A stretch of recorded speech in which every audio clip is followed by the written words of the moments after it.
Hello and welcome back to Seconds Out. My name is Eamon Khan here with the one and only Sam Jones to talk boxing. Sam, how you doing, sir?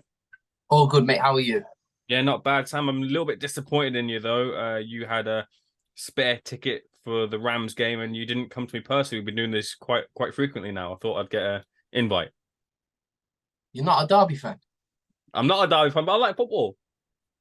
mate. You can come and watch Derby whenever you like, mate.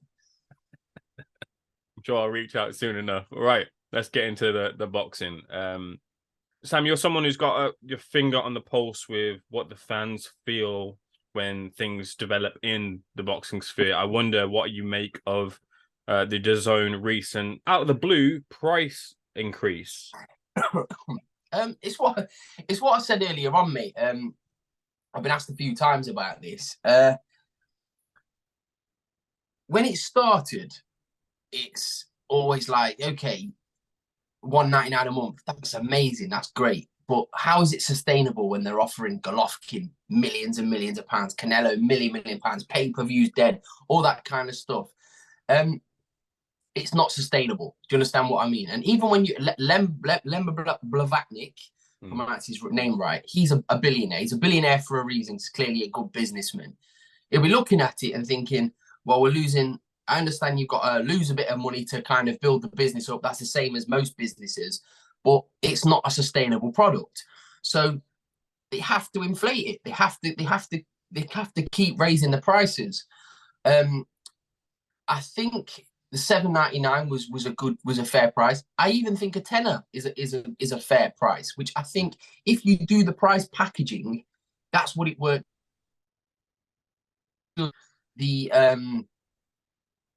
The system of it, and the boxing fans will feel blindsided from it. And I think DAZN, whoever's idea it was, okay, great, it comes from the top, but the way it's delivered is not great. It's not great at all. Like whoever's done that has done a lousy job. Do you know what I mean? Like they should have kind of said, look, this is what our plan is going to do, and then over the next kind of month or 2 months, to kind of make you aware of what's happening, not just like, okay, unless you change your price plan today, this is what's happening. Do you understand what I mean? It's blindsiding, it's poor form. But if the content stays the same, and like, it's like what I said about the shows, you've got Anthony Joshua against Jermaine Franklin. It's pay-per-view because it's Anthony Joshua. I don't care if he's lost, it's still pay-per-view. So you're getting Anthony Joshua, you're getting Serrano Taylor too, great fights. Lee Wood Lara, banger of a fight. You're getting some top fights. Then you're getting the Liverpool show. The Liverpool show is not one of their best shows. And I'm sure Eddie would be honest about that and say, well, it's not really our best show. Callum Smith should be fighting better opposition. I'd have liked to have seen Callum Smith against Boaxi. That's what the kind of fights we want to see. And yeah, it's just they have to up the prices because otherwise the product is not sustainable. It just isn't. It loses too much money. They have to recover some of the money. It's like when they did that the what's it called, the furlough scheme when the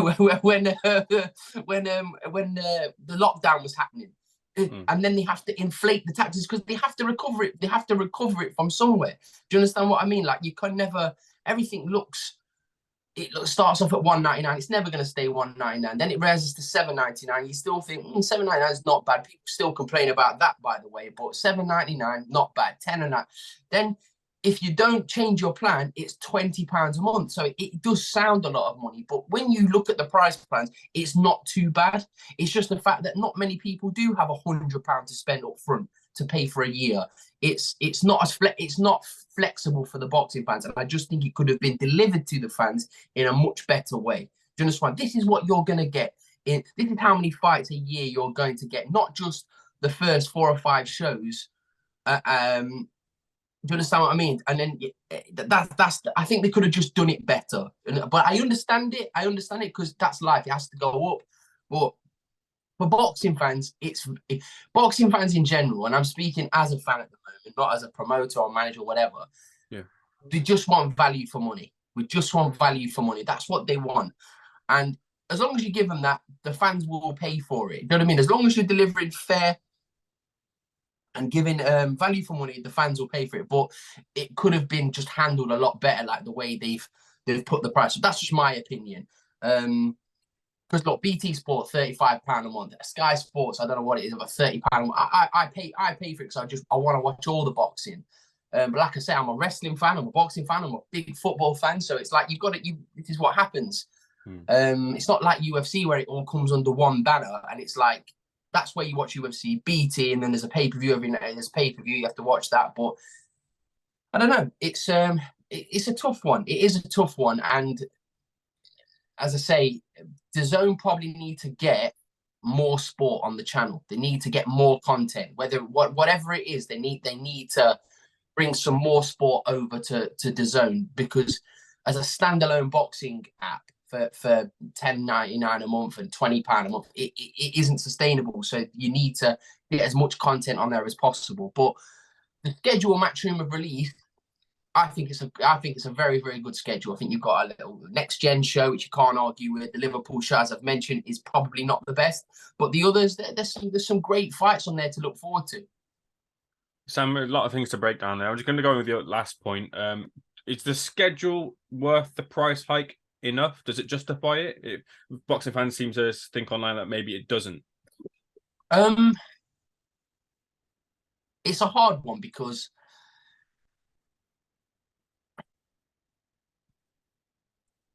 it's like yes and no, really. I don't know.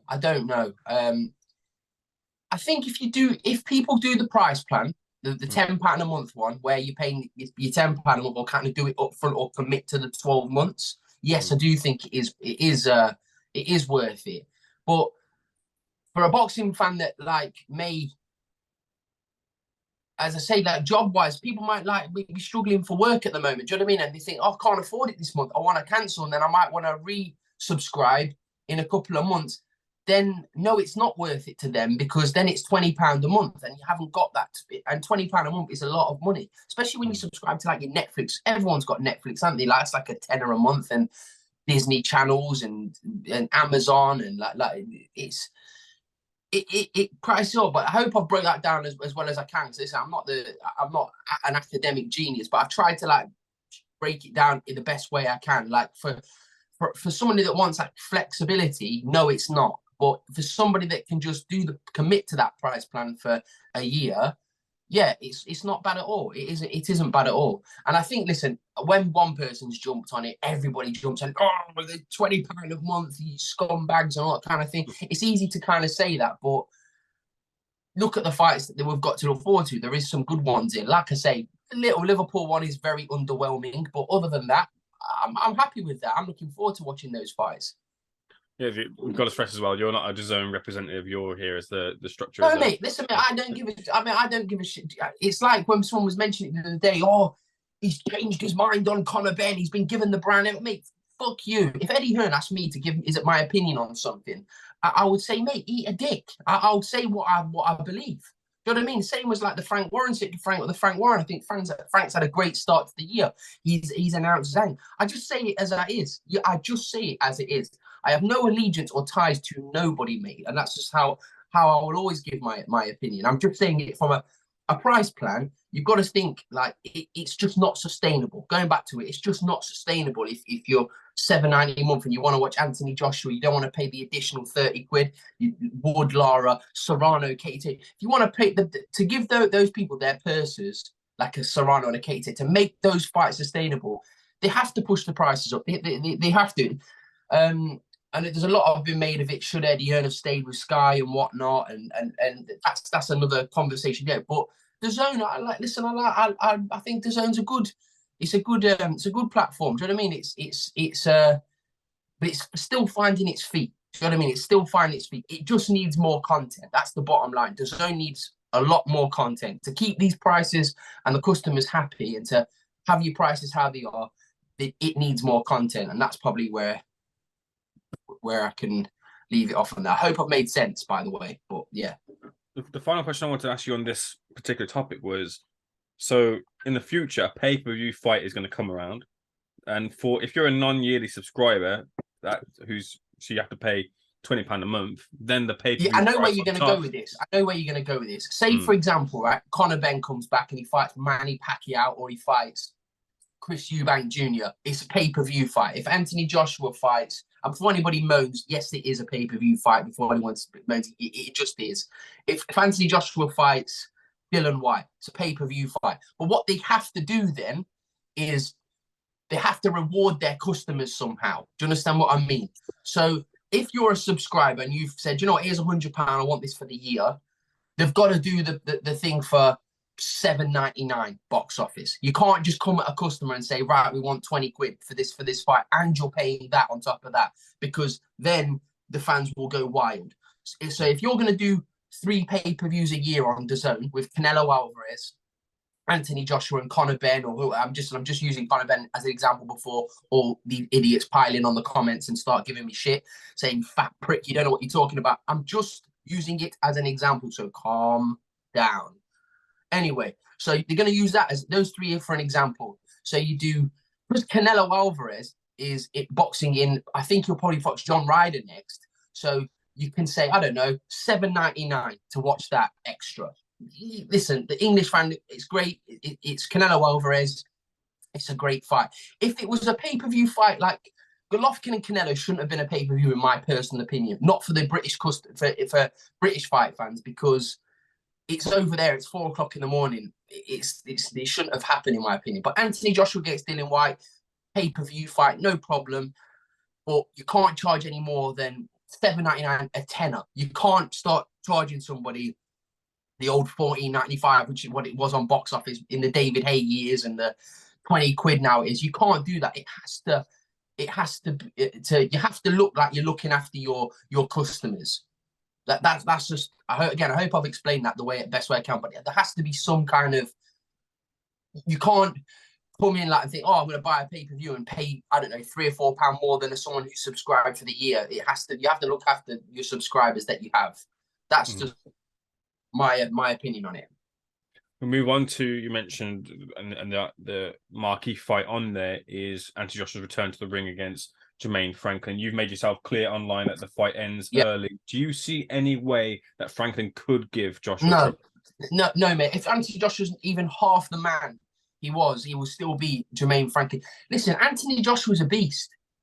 He's just got psychological issues, in my personal opinion. I'm not saying it to be horrible, because anybody that knows me knows I'm a big fan of Anthony Joshua. Think he's fantastic. Brilliant fighter. Done amazing for British boxing.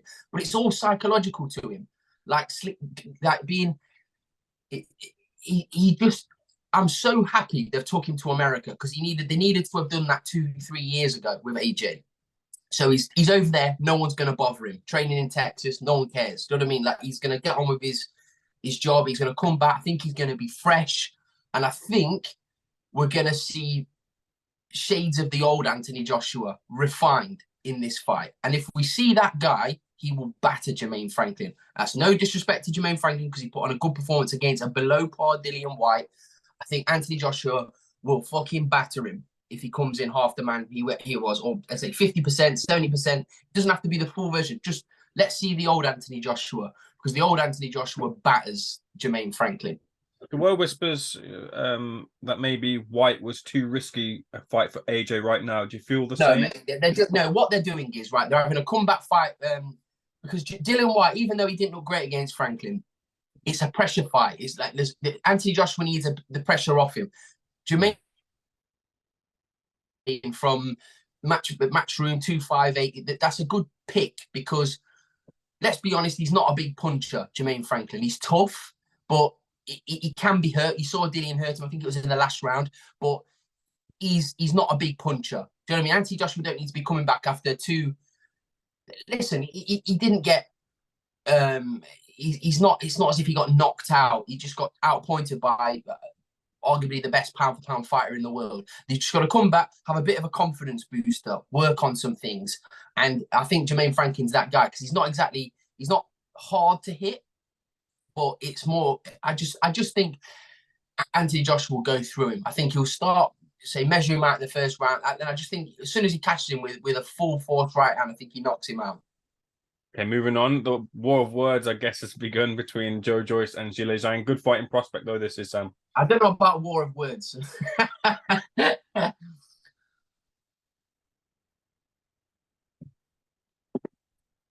Oh, sorry. Yeah, but yeah, good fight though in prospect, Sam.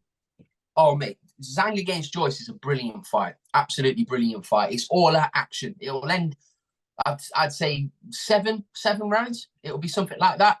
Zhang will probably get a bit of success in the first couple of rounds. Joe will beat him up. Joe will really, really beat him up. It's a great fight for Joe Joyce. It's another day. Listen, Joe doesn't take easy fights. Joe's one of them guys. I know how that fight would have gone. Adam Morley would have called him and said, Joe, there's a potential we could get Zhang, and Joe would have gone, yeah, all right then. He doesn't care. He'll fight anybody. He's always been like that. So he's the best guy in the world to work with, Joe Joyce, when it comes to stuff like that, because he will. But Joe will have a look at Zhang and think, oh, I can't wait for this, because it's his type of fight. Crash, bang, wallop. It's going to be brilliant. Whoops. Crash, bang, wallop indeed, Sam. Crash, bang, wallop indeed. There you go. There you go, ready? Yeah, so it's a perfect fight for Joe, that is. Closing out on a couple of questions. Kell Brook video, he's came out and put a statement now, Sam, to a mixed response in terms of having to put out a statement. I wonder how you felt about Mate, he doesn't need to apply. I don't really want to go into that too much, because I just think, listen, he's done something in his own personal time.